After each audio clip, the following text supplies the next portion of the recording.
नमस्ते नमस्कार दोस्तों। जैसा कि आज 21 अप्रैल को आपको बता दें कि आर्मी अग्निवीर का सभी शिफ्टों का एग्जाम है जो कि समाप्त हो गया है। तो सभी शिफ्ट में पूछे जाने वाले जीके जिसके अधिकतम रेल प्रश्न मिल गए हैं, तो उन सभी प्रश्नों को देखेंगे विद एक्स्ट्रा फैक्ट के साथ। ठीक है, इसका जो पीडीएफ है टेलीग्राम चैनल मिल जाएगा, लिंक डिस्क्रिप्शन में दिया गया है, तो आप लोग जाकर वहाँ से ज्वाइन हो जाइएगा। तो देखिए, हम लोग पहले थर्ड शिफ्ट का देखेंगे, फिर सेकेंड का और फिर आपका फर्स्ट शिफ्ट का। तो थर्ड शिफ्ट का जो आपका आज का पहला प्रश्न है वह है कि दाद एक आम त्वचा संक्रमण किसके कारण होता है। ठीक है, तो ये दोस्तों आपका कवक के कारण होता है, तो इसका राइट आंसर कवक हो जाएगा। दाद एक आम त्वचा संक्रमण है जो कि कवक के कारण होता है। दाद या टिनिया एक फंगल संक्रमण है के कारण वाले दाने हैं। ये आमतौर पर बीच में साफ त्वचा के साथ एक लाल खुजलीदार और गोलाकार चकते होते हैं। ठीक है, तो इसका राइट आंसर आपका कवक हो जाएगा। वीडियो में आगे बढ़े दोस्तों, इससे पहले आपको टेक्स्ट बुक पर चल रहे जस्ट एक कामयाबी ईद स्पेशल सेल के बारे में अवगत करा देते हैं, जो कि दोस्तों आपका 21 और 22 अप्रैल तक चलेगा, मात्र 2 दिन। इसमें दोस्तों आपका 399 का जो टेक्स्ट बुक का ईयरली पास है वह मात्र आपका 251 रुपये में देखने को मिलेगा। साथ ही साथ अगर आप हमारा कूपन कोड APG यूज़ करते हैं तो आपको 10% का एक्स्ट्रा ऑफ फी देखने को मिलेगा। तो लिंक डिस्क्रिप्शन में दिया गया है, आप लोग जाके वहाँ से डाउनलोड कर सकते हैं। इसके अलावा हमारा कूपन कोड आप ज़रूर से ज़रूर डालिएगा। इसके अलावा टेक्स्ट बुक के ऊपर दोस्तों आपका 70,000 प्लस मॉक टेस्ट, 700 प्लस एग्जामों का आपको इसमें दिया गया है। साथ ही साथ सभी एग्जामों का मॉक टेस्ट, यानी कि SSC का, बैंक का, रेलवे का, यानी कि आप जिस आपकी स्टेट के हैं उस स्टेट का जो पार्टिकुलर एग्जाम होता है उस सभी एग्जामों का मॉक टेस्ट, साथ ही साथ प्रीवियस क्वेश्चन भी आप डाउनलोड कर सकते हैं। ठीक है, तो देर मत कीजिए, जस्ट ने कामयाबी सेल का लाभ उठाइए, लिंक डिस्क्रिप्शन में दिया गया है। ईद स्पेशल सेल आपका चल रहा है, मात्र 251 रुपये में आपको ईयरली का टेस्ट बुक पास है जो देखने को मिलेगा। तो लिंक डिस्क्रिप्शन में हमारा कूपन कोड APG जरूर से जरूर यूज कीजिएगा। अगला जो प्रश्न है वह है कि श्वसन करते समय वायु पहले कहाँ से प्रवेश करती है। तो इसका राइट आंसर आपका नासा गुहा हो जाएगा। हम अपने नथनों यानी कि नासा द्वार से वायु अंदर लेते हैं, और जब हम वायु को अंतः श्वसन के द्वारा अंदर लेते हैं तो यह हमारे नथुने से नासा गुहा में चली जाती है। तो इसका राइट आंसर हो जाएगा। अगला है कि 2011 के जनगणना के अनुसार निम्न में से किस राज्य की जनसंख्या घनत्व सबसे कम है। तो इसका राइट आंसर अरुणाचल प्रदेश हो जाएगा। जनसंख्या घनत्व कहने का मतलब है कि आपका 1 किलोमीटर के क्षेत्र में कितने लोग निवास करते हैं 1 किलोमीटर के क्षेत्र में। तो अरुणाचल प्रदेश में आपका 1 किलोमीटर के क्षेत्र में मात्र 17 लोग ही निवास करते हैं। तो इस प्रकार आपका जो अरुणाचल प्रदेश का जनसंख्या घनत्व है वो आपका सबसे कम है। इसके अलावा सबसे ज़्यादा किस राज्य का है, तो आपका सबसे ज़्यादा बिहार का है। और केंद्र शासित प्रदेश में बात करेंगे तो आपका दिल्ली का जनसंख्या घनत्व है जो कि सबसे ज़्यादा है। ठीक है, तो इस बात को भी याद रखिएगा। इसके अलावा सबसे कम जनसंख्या घनत्व वाला केंद्र शासित प्रदेश की बात करेंगे तो वह आपका अंडमान और निकोबार द्वीप समूह हो जाएगा। तो इन चारों फैक्ट्स को आप जनसंख्या घनत्व से रिलेटेड याद रखिएगा। अगला है 1983 में ICC वर्ल्ड कप में भारत वर्ल्ड कप जीता था, आप सभी को मालूम होगा। तो उस समय भारतीय टीम के कप्तान कौन थे। ठीक है, ये पूछा गया था, तो आपका राइट आंसर कपिल देव हो जाएगा। कपिल देव की कप्तानी में ही 1983 में आपके इंडियन क्रिकेट टीम ने आपका विश्व कप जीता था। भारत का ये आपका पहला विश्व कप था। ये आपका लॉर्ड्स के मैदान में इसका फाइनल हुआ था वेस्ट इंडीज़ के साथ। वेस्ट इंडीज़ को 43 रनों से भारत ने हरा दिया था। इसके अलावा वर्ल्ड कप 2011 में भी भारत ने जीता है। उस समय आपके भारतीय टीम के कप्तान कौन थे, तो महेंद्र सिंह धोनी थे। ठीक है, इस बात को भी आप है जो कि याद रखिएगा। अगला है 2022 में शून्य अभियान किससे संबंधित है। तो ये आपका संयुक्त भागीदारों द्वारा पूरी की गई इलेक्ट्रिक डिलीवरी से संबंधित आपका क्या है, तो शून्य अभियान है। शून्य अभियान के माध्यम से संयुक्त भागीदारों द्वारा पूरी की गई इलेक्ट्रिक डिलीवरी और राइड की अनुमानित संख्या लगभग क्रमशः 20 मिलियन और 15 मिलियन थी। यह 13,000 टन से अधिक के कार्बन डाइऑक्साइड उत्सर्जन से बचत करता है। अगला है कि जालियांवाला बाग नरसंहार के बाद नरसंहार के विरोध में किसने नाइटहुड की यानी कि सर की उपाधि वापस कर दी थी। तो आपके रविंद्रनाथ टैगोर ने नाइटहुड यानी कि सर की उपाधि आपका जालियांवाला बाग हत्याकांड के बाद वापस कर दिया था, जिससे कि ये आपका जो उपाधि है अंग्रेजों के द्वारा इन्हें प्रदान किया गया था। ठीक है, तो जलियांवाला बाग हत्याकांड की बात करेंगे तो यह आपका 13 अप्रैल 1919 को हुआ था। इसके अलावा 31 मई 1919 को कलकत्ता से एक पब्लिक खत लिखकर तब अंग्रेजों के प्रतिनिधि लॉर्ड चैम्सफोर्ड को अपनी नाइटहुड की उपाधि लौटा देने की बात कही थी। इसके अलावा महात्मा गांधी ने भी एक उपाधि आपका जलियांवाला बाग हत्याकांड के बाद ही आपका लौटाया था। वो कौन सा उपाधि था, तो आप लोग कमेंट करके जरूर बताइएगा। अगला है कि निम्न में से कौन विद्युत का कुचालक है, तो इसका राइट आंसर अशुद्ध जल हो जाएगा। अशुद्ध जल विद्युत का एक कुचालक है, क्योंकि यह विद्युत का संचालन करने के लिए आयान प्रदान नहीं कर सकता है। अगला है कि भारतीय संविधान का जनक किसे कहा जाता है, तो भारतीय संविधान का जनक डॉक्टर भीमराव अंबेडकर को कहा जाता है। तो आपका right answer doctor Bhimrao Ambedkar हो जाएगा। अगला है कि गोदावरी नदी बंगाल की खाड़ी में गिरती है तो अपना मुहाना किस राज्य में बनाती है, तो इसका राइट आंसर आंध्र प्रदेश हो जाएगा।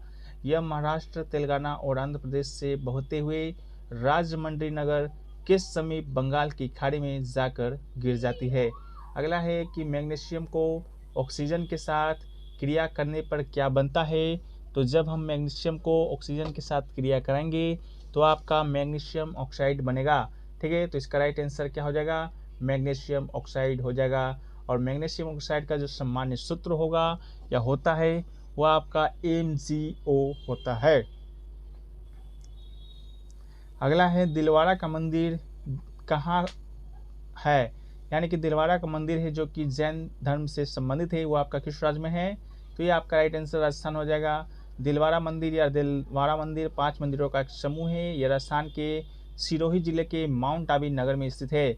अगला है वर्तमान में भारतीय नौसेना के अध्यक्ष कौन है, तो एडमिरल R हरि कुमार आपके वर्तमान में भारतीय नौसेना के अध्यक्ष हैं। ये आपके 25वें प्रमुख हैं, 25वें नौसेना प्रमुख है। इसके अलावा करमवीर सिंह से पदभार ग्रहण किया था, इनसे पहले आपका करमवीर सिंह थे जो कि आपके वायुसेना अध्यक्ष थे। इसके अलावा अभी वर्तमान में सेना अध्यक्ष कौन है, तो आपके जनरल मनोज पांडे वर्तमान में सेना अध्यक्ष हैं। अगला है कप्तान अलेक्जेंडर रीड कौन सी भू राजस्व मंदी का सिद्धांत दिया था, तो रैयतवार प्रणाली इसका राइट आंसर हो जाएगा। रैयतवारी प्रणाली का जो आपका सिद्धांत है वह आपका अलेक्जेंडर रीड के द्वारा ही दिया गया था और इसके अलावा थॉमस मुनरो के द्वारा भी तैयार किया गया था। अगला है कि भारतीय संविधान का अंतिम व्याख्याता किसे माना जाता है, तो इसका राइट आंसर आपका न्यायपालिका हो जाएगा। इसके अलावा आपका है कि NaOH HCOH ये क्या है, तो ये दोस्तों आपका ऑप्शन के अनुसार इसको टिक करना है, तो आप लोग ज़रूर बताइएगा। NaOH आपका किसका सूत्र है, तो सोडियम हाइड्रोक्साइड का है, जिसे कि कास्टिंग सोडा भी कहा जाता है। इसके अलावा दूसरे वर्षामूलों के विपरीत फॉर्मिक अम्ल तथा फॉर्मेट तेज अपचायक होते हैं, जो कि अपचयन गुणों में यह एल्डिहाइड के समान होते हैं। यह रजत लवणों को रजत में, फैलिंग विलयन को लाल, क्यूप्रस ऑक्साइड में तथा मर्क्यूरिक क्लोराइड में मरकरी में अपचयित कर देता है। इसका सूत्र आपका HCCOH होता है। अगला है कि नींबू और संतरे में कौन सा अम्ल होता है, तो इसका राइट आंसर आपका सिट्रिक अम्ल हो जाएगा। सिट्रिक अम्ल आपका एक दुर्बल कार्बनिक अम्ल है जो कि नींबू, संतरे यानी कि अनेक खट्टे फलों में पाया जाता है।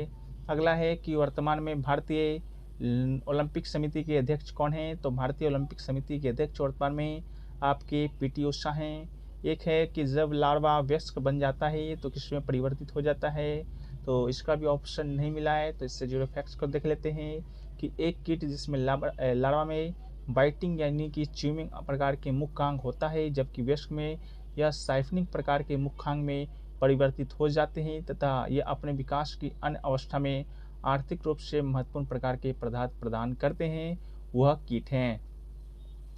अगला है कि भारतीय संसद के ऊपरी सदन को क्या कहते हैं, तो राज्यसभा इसका राइट आंसर हो जाएगा।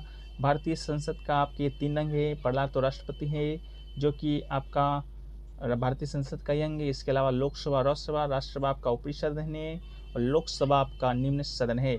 अगला है हवाना किस देश की राजधानी है, तो क्यूबा की राजधानी आपका हवाना है, इसका राइट आंसर हो जाएगा। हवाना आपका सबसे बड़ा शहर है, प्रांत है, प्रमुख बंदरगाह है और प्रमुख वाणिज्य केंद्र भी है क्यूबा की। अगला है कि कौन सा हिमालय को स्पर्श नहीं करता है। इस प्रकार से भी कोई प्रश्न आया था, तो इसका भी आंसर है जो कि अभी तक मिल नहीं पाया है। तो आप लोग जरूर से जरूर कमेंट सेक्शन में बताइएगा। पहला प्रश्न है कि पानीपत का तीसरा युद्ध कब हुआ था। तो पानीपत का जो तीसरा युद्ध है आपका 1761 ईस्वी में हुआ था। ठीक है, पानीपत की तीसरी लड़ाई 1761 में अफगान आक्रमणकारी अहमद शाह अब्दाली और पुणे के सदाशिवराव भाऊ पेशवा के तहत मराठों के बीच लड़ा गया था। यह लड़ाई अहमद शाह अब्दाली ने सदाशिवराव भाऊ को हराकर जीत लिया था। यह हार इतिहास में मराठों की सबसे बुरी हार थी। ठीक है, बुरी हार करने का मतलब कि मराठों का जो आपका क्षेत्राधिकार था या शक्तिशाली जो मराठा उस समय तक था वो आपका धीरे धीरे मराठा साम्राज्य का मिट चुका था। तो बात यहाँ कर रहे हैं पानीपत का युद्ध का। तो तीसरा युद्ध के बारे में हम लोगों ने देख लिया, लेकिन पानीपत का युद्ध है जो कि इतिहास में 3 बार हुआ था, प्रथम, द्वितीय और तृतीय। ठीक है, तो प्रथम जो हुआ था वो आपका 1526 में हुआ था। किसके किसके मध्य? तो बाबर और इब्राहिम लोदी के मध्य हुआ था। ठीक है, बाबर वर्सेस इब्राहिम लोदी हुआ था, ये आपका हुआ था 1526 में। ठीक है, इसके अलावा एक और पानीपत का युद्ध हुआ था सेकेंड वाला, वो आपका हुआ था 1556 ईस्वी में हुआ था। ठीक है, 1556 में हुआ था, अकबर और हेमू के बीच में हुआ था। इसको भी याद रखिएगा, किसके किसके के बीच हुआ था, तो अकबर वर्सेस हेमू के बीच हुआ था। तो ये आपका पानीपत का 3 लड़ाई आपके भारतीय इतिहास में हुए हैं। ठीक है, अगला है किस पौधे में फूल नहीं होता है। ठीक है, तो इसका राइट आंसर आपका फर्न हो जाएगा। फर्न एक ऐसा पौधा है जिसमें आपका फूल नहीं होता है। ठीक है, चलिए अगला है कि बुलंद दरवाज़ा कौन से शहर में स्थित है। ठीक है, तो बुलंद दरवाज़ा शहर पूछा था तो आपका आगरा राइट आंसर हो जाएगा। ठीक है, बुलंद दरवाज़ा भारत के उत्तर प्रदेश प्रांत में आगरा शहर से 43 किलोमीटर फतेहपुर सीकरी नामक स्थान पर स्थित एक दर्शनीय स्मारक है। इसका निर्माण अकबर ने 1571 ईस्वी में करवाया था। बुलंद शब्द का अर्थ होता है महान या ऊंचा। अपने नाम को सार्थक करने वाला यह स्मारक विश्व का सबसे बड़ा प्रवेश द्वार है। ठीक है, तो फतेहपुर सीकरी ऑप्शन में आपको दिया गया होगा या तो आगरा दिया गया होगा। ठीक है, दोनों में से कोई एक ऑप्शन आपके कंप्यूटर स्क्रीन पर दिया गया होगा।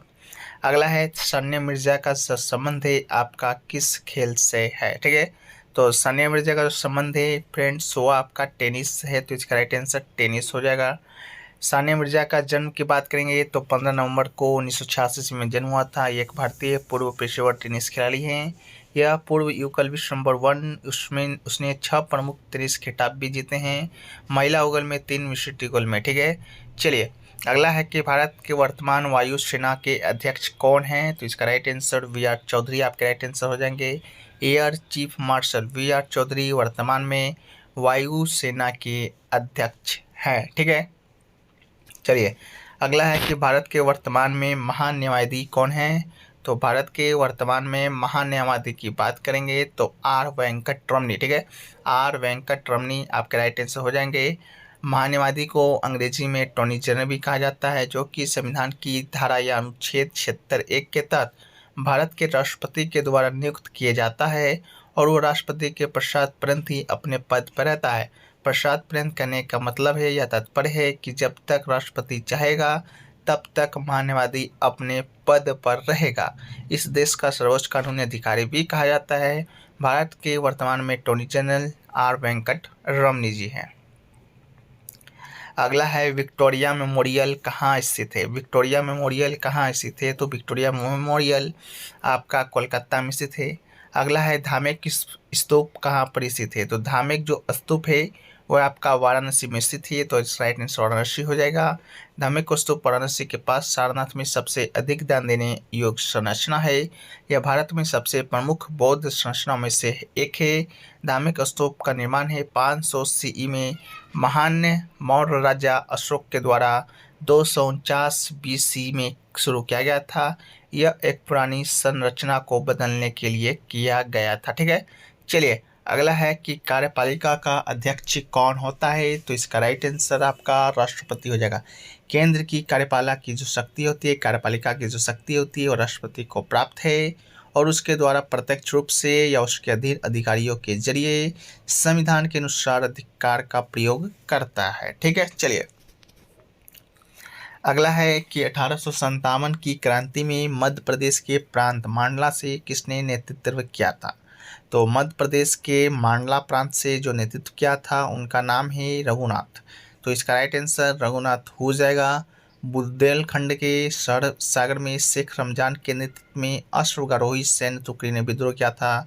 इसी प्रकार महाकौशल क्षेत्र के शंकर शाह और उनके पुत्र रघुनाथ शाह को गरा मंडला, राजा ठाकुर प्रसाद ने राघवगढ़, इसके अलावा श्री बहादुर और देवी सिंह ने मंडला तथा जमींदार नारायण सिंह ने रायपुर में 1857 का विद्रोह का नेतृत्व किया था। ठीक है, चलिए अगला है कि विटामिन सी का रासायनिक नाम क्या है? तो विटामिन सी का रासायनिक नाम आपका एस-कॉर्बिक अम्ल, एस-कॉर्बिक अम्ल इसका राइट आंसर हो जाएगा। इसके अलावा विटामिन सी का स्रोत की बात करेंगे कि विटामिन सी है जो कि कहाँ कहाँ पाए जाते हैं? तो पहला संतरा, नींबू, आंवला, टमाटर, यानी कि जितने भी खट्टे फल हैं उनमें आपका विटामिन सी पाया जाता है। और विटामिन सी की कमी से जो होने वाले रोग होते हैं, कौन सा रोग है? तो अस्कर्बी है, पायरिया है, हड्डियों का कमजोर होना है, या आपके विटामिन सी से होने वाले रोग हैं। अगला है कि निम्नलिखित में से क्या नीले लिटमस को लाल कर देता है? तो सिरका इसका राइट आंसर हो जाएगा। जब आप नीले लिटमस पत्र को सिरके में डुबाएंगे तो इसका रंग से बदलकर लाल हो जाएगा, क्योंकि सिरका एक अम्ल है जो कि नीले लिटमस पत्र को रंग को बदलकर लाल कर देता है। अगला है आंखों में आंसू निम्नलिखित में से किस ग्रंथि के द्वारा निर्मित होता है? तो इसका राइट आंसर लैक्राइमल हो जाएगा। ठीक है, आंसू वाहिनी और ग्रंथियाँ जिन्हें अश्वप्रवाही या लैक्राइमल वाहिनी और ग्रंथियाँ भी कहा जाता है, ऐसी संरचना है जो कि आंसू के पानी वाले घटक का उत्पादन करती है। अगला है कि विद्युत बल्ब में फिलामेंट किससे बना होता है? तो इसका राइट आंसर टंगस्टन हो जाएगा। विद्युत बल्ब का जो फिलामेंट है आपका टंगस्टन का बना होता है। अगला है अचंत शरत कमल किस खेल से संबंधित है? तो राइट आंसर टेबल टेनिस हो जाएगा। शरत कमल 2021 में एशियन टेबल टेनिस चैंपियनशिप में पुरुषों की टीम और पुरुष युगल स्पर्धाओं में कांस्य पदक अपने नाम किया था। अगला है हड़प नीति यानी कि डॉक्ट्रिन ऑफ लैप्स किसने दिया था? तो इसका राइट आंसर लॉर्ड डलहौजी हो जाएगा। हड़प नीति यानी कि द डॉक्ट्रिन ऑफ लैप्स एक विनियोग नीति था जिसका लॉर्ड डलहौजी ने व्यापक रूप से प्रयोग किया। भारत में 1848 से 1856 तक गवर्नर जनरल का जो भूमिका निभाया था, गवर्नर जनरल रहा था, वो आपका लॉर्ड डलहौजी था। इसके अलावा गवर्नर जनरल डलहौजी ने 1848 में 17 को इस सिद्धांत के अनुसार अधिकृत कर लिया। अन्य प्रमुख राज्यों जो कि अंग्रेजों की हड़प नीति के शिकार बने थे। अगला है गन्ना के घटक क्या है? तो गन्ना खोई रासायनिक संरचना 42%, सेल्यूलोज 25%, हेमिकेलुलोज और 20% लिग्निन निर्धारित किया था, जो कि ऊर्जा गन्ना 43%, सेल्यूलोज 24% और हेमिकेलुलोज 22% लिग्निन है। ठीक है, चलिए अगला है कि निम्नलिखित में से कौन सी गंगा नदी की सहायक नदी नहीं है? ऑप्शन में आपका मानस दिया गया था, तो मानस नदी गंगा नदी की सहायक नदी नहीं है। इसके अलावा कौन कौन सी नदियां हैं जो कि सहायक नदी है गंगा की? तो यमुना है, रामगंगा है, सरयू है, गंडक है, कोसी है, महानदी है, सोन है, जो कि गंगा की महत्वपूर्ण सहायक नदियां हैं। इसके अलावा चंबल और बेतवा महत्वपूर्ण उप सहायक नदियां हैं जो कि गंगा से मिलने से पहले यमुना में मिल जाती हैं। पद्मा और ब्रह्मपुत्र बांग्लादेश में मिलती हैं और पद्मा अर्थात गंगा के रूप में बांग्लादेश में बहती हैं। ठीक है, चलिए अगला है कि 2011 के जनगणना के अनुसार किस केंद्र शासित प्रदेश का जनसंख्या घनत्व अधिक है? तो इसका राइट आंसर दिल्ली हो जाएगा। 2011 की जनगणना के अनुसार केंद्र शासित प्रदेश की बात करेंगे तो दिल्ली का जनसंख्या घनत्व ज़्यादा है, लेकिन राज्यों की बात करेंगे तो बिहार का जनसंख्या घनत्व आपका सबसे ज़्यादा है। ठीक है, चलिए अगला है तो देखिए दिल्ली में जो जनसंख्या का घनत्व है वो आपका 11,297 प्रति वर्ग किलोमीटर है। ठीक है, 11,000 नहीं होगा दोस्तों, 1100 होगा। इस बात एक बार आप लोग देख लीजिएगा। अगला है कि इनमें से कौन सा हिमालय श्रेणी का भाग नहीं है? तो इसका ऑप्शन मिल नहीं पाया है, तो इससे जुड़े फैक्ट्स को देख लेते हैं। हिमालय एक पर्वत तंत्र है जो कि भारतीय उपमहाद्वीप को मध्य एशिया और तिब्बत से अलग करता है। यह पर्वत तंत्र मुख्य रूप से 3 समानांतर श्रेणियां महान हिमालय, मध्य हिमालय और शिवालिक से मिलकर बना है। जो पश्चिम से पूरब की ओर एक चाप की आकृति में लगभग 2400 किलोमीटर की लंबाई में फैली है। ठीक है, चलिए अगला है द्रवी खंडन किसमें होता है? तो द्रवी खंडन दोस्तों आपका अमीबा में होता है। द्रवी विखंडन में जनक जीव विखंडित अथवा विभाजित होकर दो नए जीवों को उत्पन्न करता है। अमीबा और पैरासीमियम ऐसे जीव है जो कि विधि के द्वारा प्रजनन करते हैं। अगला है चिकन पॉक्स किसके कारण होता है? तो चिकन पॉक्स की बात करेंगे फ्रेंड्स, तो यह आपका वायरस के कारण होता है। चेचक या चिकन पॉक्स वेरिसिला जोस्टर नामक वायरस के कारण फैलता है। इस विषाणु के शिकार लोगों के पूरे शरीर में फुंसी चकतियाँ हो जाता है। याद रखें कि हवा और खांसी के माध्यम से संक्रमण एक व्यक्ति से दूसरे व्यक्ति तक पहुंच जाता है। अगला है फ्रेंड्स वॉइस बॉक्स कहाँ होता है? वॉइस बॉक्स पूछा है कहाँ होता है, तो इसका राइट आंसर गला हो जाएगा। वॉइस कि हिमाचल प्रदेश के वर्तमान में मुख्यमंत्री कौन है? ठीक है, तो हिमाचल प्रदेश के जो वर्तमान में जो मुख्यमंत्री हैं आपके सुखविंदर सिंह सुक्खू। ठीक है, सुखविंदर सिंह सुक्खू आपके राइट आंसर हो जाएंगे। यह एक भारतीय राजनीतिज्ञ है अथवा 7वें एवं वर्तमान में हिमाचल प्रदेश के मुख्यमंत्री के रूप में कार्य करते हैं। ठीक है, इसके अलावा यह हिमाचल प्रदेश विधानसभा के नादौन से विधायक है और भारतीय राष्ट्रीय कांग्रेस की राजनेता है। ठीक है, तो आपका राइट आंसर सुखविंदर सिंह सुक्खू हो जाएगा। अगला है कुंभलगढ़ का किला कहाँ पर स्थित है? तो कुंभलगढ़ का किला या दुर्ग राजस्थान के राजसमंद जिले में स्थित एक दुर्ग है दोस्तों, तो आपका इसका राइट आंसर राजस्थान हो जाएगा। अगला है लैक्टिक अम्ल किस में पाया जाता है? तो लैक्टिक अम्ल दोस्तों दूध में पाया जाता है। दूध में लैक्टिक अम्ल या लैक्टेट मुख्य रूप से लैक्टिक जीवाणु के द्वारा उत्पन्न लैक्टोज के किण्वन के कारण होता है। टमाटर में 10 से अधिक विभिन्न प्रकार के अम्ल होते हैं। आलू में कार्बनिक अम्ल पाया जाता है, तो इसका राइट आंसर दूध हो जाएगा। ठीक है, अगला है कि वास्तविक और उल्टा प्रतिबिंब किस में बनता है? तो अवतल दर्पण से हम वास्तविक आवर्धित एवं उल्टा प्रतिबिंब प्राप्त कर सकते हैं, तो आपका राइट आंसर अवतल दर्पण हो जाएगा। अगला है भगत सिंह को फांसी कहाँ पर दिया गया था? तो 24 मार्च 1931 को भगत सिंह, ठीक है, 24 मार्च 1931 को भगत सिंह, सुखदेव और राजगुरु को लाहौर सेंट्रल में फांसी दिया गया था। ठीक है, तो आपको राइट आंसर दोस्तों आपका 24 मार्च 1931 हो जाएगा। अगला है कि 2011 के जनगणना के अनुसार सबसे ज़्यादा साक्षरता दर किसकी है? तो सबसे ज़्यादा साक्षरता दर आपका 2011 के जनगणना के अनुसार केरल की है। वहाँ पर 94% लोग आपका साक्षर है, यानी कि 100 लोग में से 94 लोग हैं आपके साक्षर है, मात्र 6 ही लोग हैं जो कि आपके साक्षर नहीं हैं। ठीक है, चलिए अगला है कि वर्तमान में मध्य प्रदेश के राज्यपाल कौन है? तो राज्यपाल श्री मंगूभाई पटेल ने राइट आंसर हो जाएगा, तो आपका राइट आंसर श्री मंगूभाई पटेल हो जाएगा। ठीक है, आपके राज्यपाल है मध्य प्रदेश के वर्तमान में। मुख्यमंत्री गिरिराज सिंह चौहान है। अगला है नागालैंड की स्थापना कब हुआ था? तो नागालैंड भारत का एक उत्तर पूर्वी राज्य है। इसकी राजधानी की बात करेंगे तो दोस्तों आपका कोहिमा है, जबकि दीमापुर राज्य इस नागालैंड का सबसे बड़ा नगर है। इसके अलावा नागालैंड की सीमा पश्चिम में असम से लगती है, उत्तर में अरुणाचल प्रदेश से लगती है, पूर्व में बर्मा से लगती हैं और आपका दक्षिण में मणिपुर से मिलती हैं। ठीक है, तो इसका ऑप्शन क्या दिया गया था या क्वेश्चन का लैंग्वेज क्या था, एक बार आप लोग क्लियर कर दीजिएगा कमेंट सेक्शन में। ठीक है, चलिए अगला है हरियाणा के मुख्य न्यायाधीश कौन है? तो justice Ravishankar Jha Punjab and Haryana high court के नए चीफ जस्टिस होंगे, तो आपके जस्टिस रविशंकर झा इसका राइट आंसर हो जाएंगे। अगला है भितरकनिका पशु विहार कहाँ पर स्थित है? तो भितरकनिका राष्ट्रीय उद्यान की बात करेंगे फ्रेंड्स, आपका भारत के उड़ीसा राज्य के केंद्रापाड़ा जिले में स्थित एक राष्ट्रीय उद्यान है। यह आपका 145 वर्ग किलोमीटर पर फैला हुआ है। ठीक है, तो आपका राइट आंसर उड़ीसा हो जाएगा। अगला है बौद्ध पूर्णिमा किस महीने में मनाया जाता है? तो हिंदू धर्म में हर माह के शुक्ल पक्ष की पूर्णिमा पर महीने का आखिरी दिन होता है। अभी वैशाख दिन चल रहा है, 5 मई 2023 को वैशाख पूर्णिमा है।